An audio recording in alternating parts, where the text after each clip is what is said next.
Eh bien bonjour à toutes et à tous, ici The Marvelman. Aujourd'hui on se retrouve pour ce 58e récap de Marvel News. Donc je fais le récap de toutes les news Marvel qu'on a eu dans la semaine. C'est parti. On commence avec She-Hulk. Il y a un extrait de la série.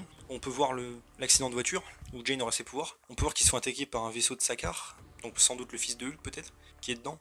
Et en même temps il parle de la virginité de Steve Rogers.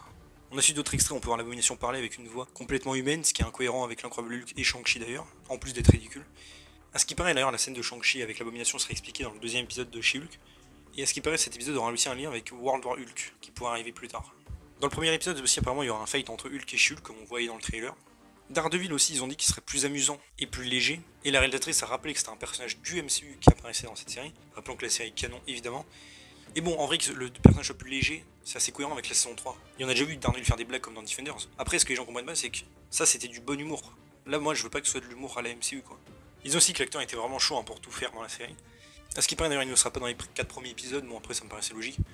La réalisatrice aussi aimerait bien un caméo éventuel de Thor, ou même aussi de Jessica Jones, qu'elle ce serait intéressant, même s'il y avait des rumeurs qui à la base a été prévu, et que ça ne s'est pas fait. Spider-Man aussi et des persos de son univers devaient être dans la série, mais pareil, les questions de droit ils ont pas pu. Il y aura apparemment aussi une scène post-crédit de Wong qui regarde la série Les Sopranos. La réalisatrice aussi a dit qu'elle s'était battue avec Kevin Feige pour savoir ce qu'il y aurait et ce qu'il n'y aurait pas dans le trailer. Elle a dit aussi qu'elle ne sait pas où ça se passait dans la timeline. Pour moi, je suppose après Doctor Strange 2, puisqu'il parle du livre de Vishanti peut-être. À propos d'une saison 2 aussi, elle a dit que vu que c'est une firme d'avocats et tout, que ce serait cool que d'autres persos du MCU apparaissent et que ça ne paraisse pas trop incohérent quoi. Et pas trop gratuit vu que justement c'est un truc d'avocat. Elle a aussi dit qu'elle avait été rejetée de 3 autres projets du MCU et qu'au final elle en était contente puisqu'elle a pu faire She-Hulk. Aussi qu'on saura ce qui est arrivé aux accords de Sokovie dans la série. Juridiquement, c'est vrai que ce serait intéressant puisque c'est assez fou. Je rappelle d'ailleurs j'avais une vidéo consacrée à ce sujet. Et on a Mark Ruffalo aussi qui a dit qu'il aimait beaucoup la diversité du MCU par rapport à Star Wars. On a aussi un truc marrant, c'est la costumière de She-Hulk, qui a notamment travaillé sur Agent of Shield aussi, qui a dit qu'en effet la robe de She-Hulk et de la journée qui se ressemble beaucoup, était en fait qu'une coïncidence. Et je trouvais ça assez marrant. Aussi la réelle a dit qu'elle voulait Jennifer Lopez dans le MCU, pourquoi pas. Elle a dit que ça se passe quelques temps après Shang-Chi, pas beaucoup, pas plusieurs années, et ce serait expliqué dans le deuxième épisode. L'actrice aussi de She-Hulk a dit vouloir défendre Wanda au tribunal, ça pourrait être marrant. Elle pense aussi ne pas pouvoir diriger une équipe en She-Hulk. Aussi, ils ont fait une pub à la Better Call Saul, un peu plagiée, c'était marrant. On a Brandon Stanley aussi qui joue officiellement Frogman. Le compositeur de musique aussi a dit avoir utilisé des thèmes iconiques de Marvel un peu nostalgiques. Le seul perso à qui je pense que ça correspond, c'est pour Daredevil. Son thème de sa série serait cool. Pour la virginité de Steve Rogers aussi, ils ont dit que c'était un running gag dans la série, qu'ils avaient l'idée dès le début et Kevin Feige leur a donné la réponse canon. Aussi, on sait que Titania apparemment commencera à devenir un problème vers l'épisode 5 et 6. Josh Segarra a dit que son personnage s'était fait sauver par Spider-Man dans l'histoire, et c'est pour ça qu'il fait des lois. Et on a Mark Ruffalo qui a dit que She-Hulk sera dans le prochain Avengers, ça me paraît logique. Aussi, à la base, il devait y avoir un tribunal de l'abomination qui aurait dû durer plusieurs épisodes, dommage qu'il l'ait pas vu du coup. Ils ont aussi dit que Daredevil aura un vrai rôle dans la série, elle ne sera pas qu'un caméo. Bon, ça on le savait avec les rumeurs et tout. Aussi, la scénariste a dit que le personnage de Donny Blaze dans la série n'avait rien à voir avec Ghost Rider, c'est juste un magicien. Aussi, l'actrice de Titania a dit qu'elle aimerait pourquoi pas rejoindre les Thunderbolts, qu'il y aurait de la place pour elle dans l'équipe. Aussi, Tatiana Maslany a dit qu'elle avait été rejetée du film Venom pour jouer le rôle de Anne, la femme d'Eddie. Il aurait tant mieux comme ça elle peut jouer chez Hulk. Aussi, ils ont dit qu'ils ont dû couper beaucoup de scènes avec She-Hulk au niveau des VFX pour économiser et voilà. Pour World War Hulk aussi, rumeur que le projet est toujours en cours, j'espère que c'est vrai.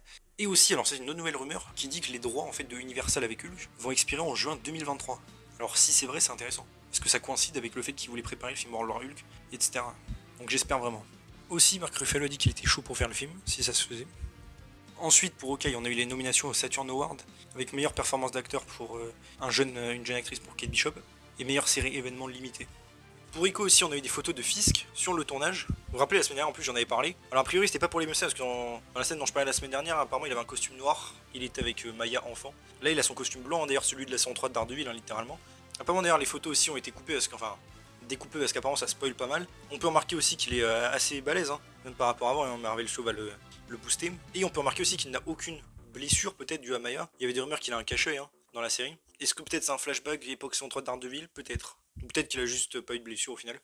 Aussi des rumeurs redisent que la série sera vraiment centrée sur Maya, encore heureux, que Daredevil ne sera pas vraiment qu'un caméo au final, et que Fisk aura évidemment un gros rôle, mais que ça reste focus sur Maya et son histoire, et sa famille.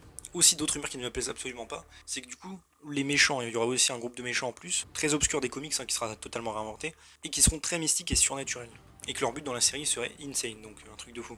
Alors vraiment, pareil, cette nouvelle me réjouit absolument pas.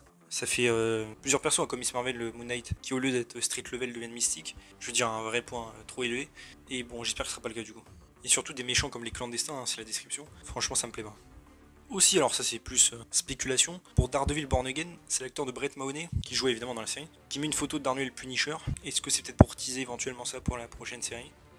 Et d'ailleurs, j'ajoute cette dernière minute, un leaker dit qu'en effet on devrait s'attendre à voir le Punisher dans Daredevil Born Again. Hâte de revoir leur nouvelle rencontre depuis le temps. Aussi par rapport à Jessica Jones, c'est l'acteur de Killgrave, David Tennant, qui a dit que pour revenir, en vrai pourquoi pas, mais que ce serait difficile déjà parce qu'il est mort dans le MCU, et qu'il faudrait qu'il vienne créer le multivers, donc il faudrait que ce soit avec des scénaristes intéressants. Pas n'importe quoi. Il aussi que du coup c'est un personnage assez difficile à battre, donc à moins qu'un Hulk avec les oreilles bouchées puisse le battre, c'est impossible quoi. Mais mon perso j'espère qu'il reviendra pas, ça gâcherait le personnage je pense.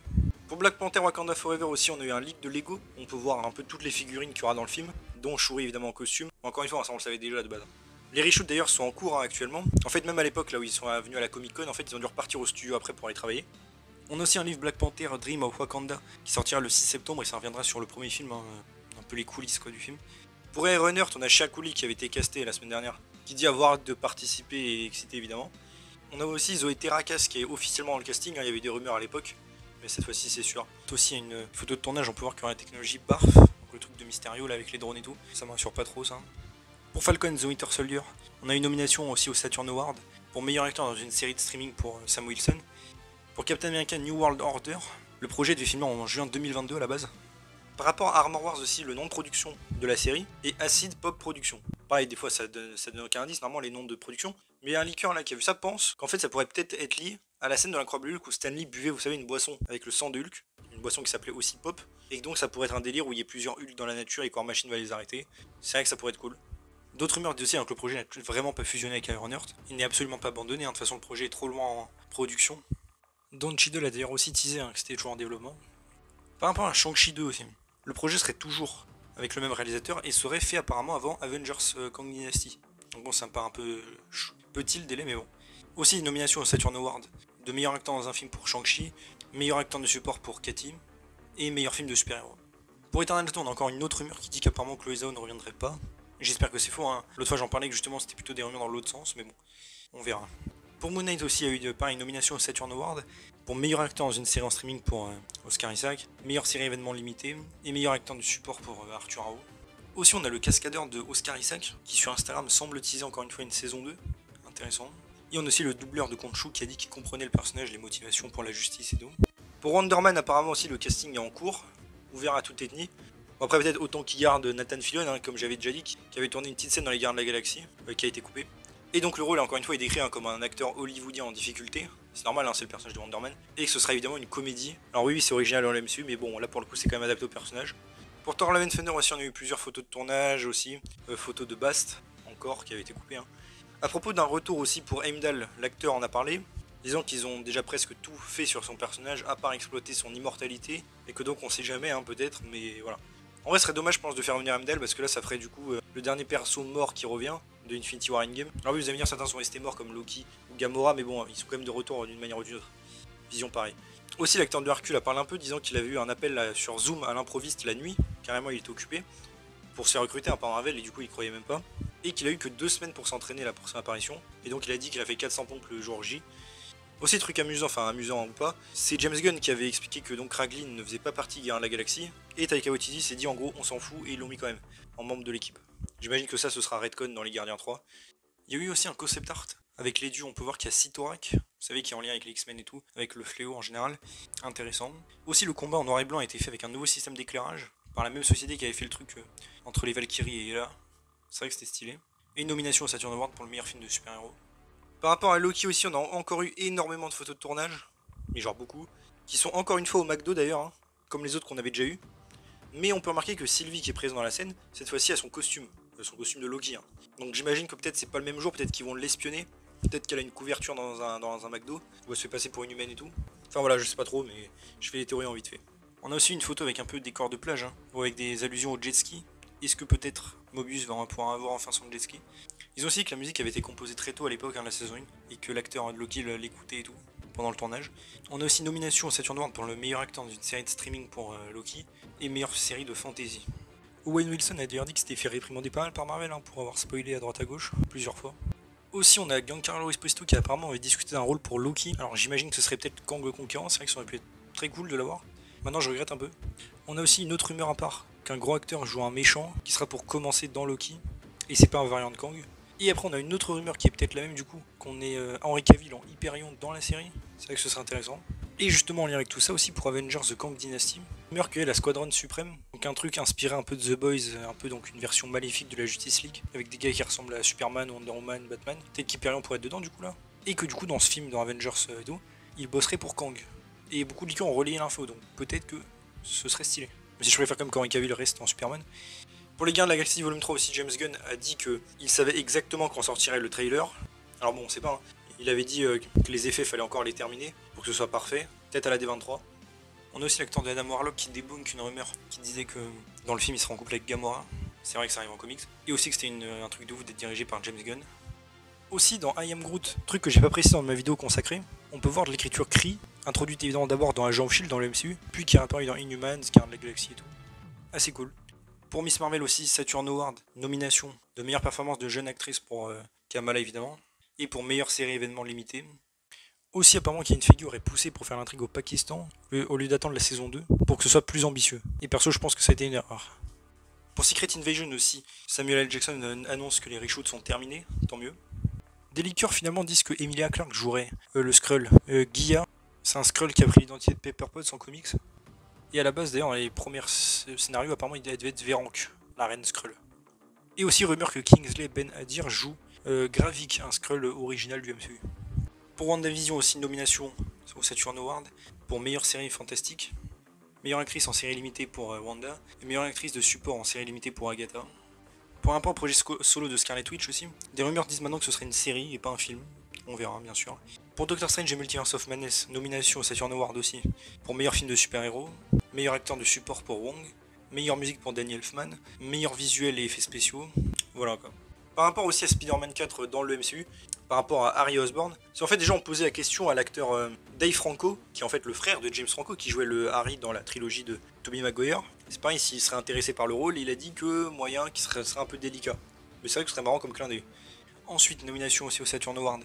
Meilleure actrice dans un film pour Michelle, meilleur acteur pour Tom Holland, meilleur acteur de support pour Octopus et meilleure actrice de support pour Tante May.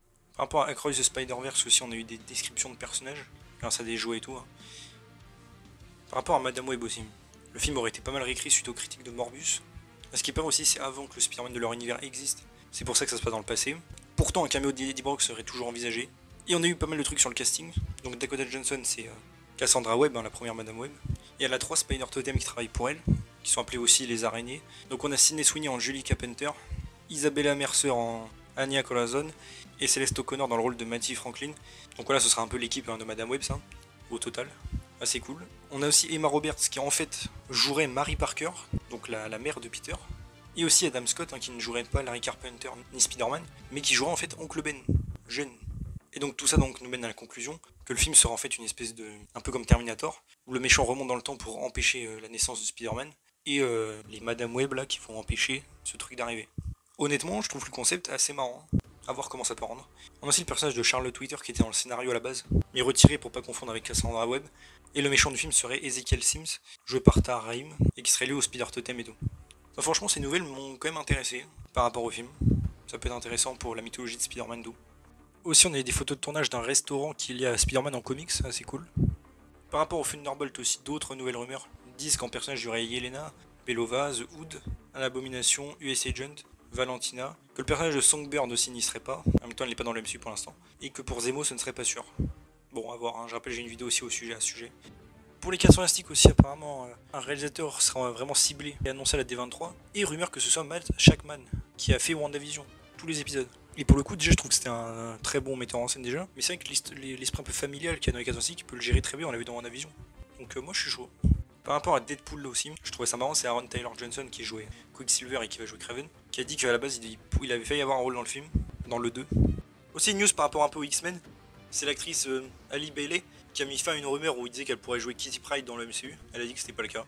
Aussi, Giancarlo Esposito, s'il jouait le Professeur X, il a dit il y aura force, grâce et calme dans son personnage. Il va contrôler le chaos et élever et inspirer les gens. Ouais, pourquoi pas. Pour Wolf by Night aussi, un autre leaker dit que ce sera bien en noir et blanc et qu'on aura un aperçu à la D23, donc à voir. Par rapport à Blade aussi, c'est la costumière de Black Panther qui travaillera donc sur le film, pareil pour les costumes. Par rapport à Nova en vrac aussi, le projet évidemment serait toujours prévu, hein, c'est des rumeurs mais ça me paraît logique. En vrac aussi par rapport à la saga du multivers, un producteur dit que c'est bien évidemment pour explorer les personnages, les trucs alternatifs des personnages, remonter le temps et tout. Et on a aussi un truc marrant, c'est le scénariste de la série Watchmen, qui était très bien d'ailleurs, qui a dit que Marvel devrait faire moins de projets pour que ça paraisse plus spécial, plus travaillé, mais qu'il comprend évidemment en tant qu'entreprise qu'il faut avoir beaucoup de projets. Je suis assez d'accord avec lui. Hein. Et aussi, à l'époque, il y a eu des leaks de noms comme Avengers, Eternity Saga, Runaways New Era, là, qui avaient leaké à l'époque de la Comic Con. Apparemment, ce serait pas pour le MCU, ça. Hein. Ça me paraissait logique, mais voilà. À propos de nouveaux acteurs dans le MCU, Ewan McGregor a dit qu'il ne cherchait pas à l'intégrer, que c'est pas sûr qu'il refuse, hein, mais juste il cherche pas ça.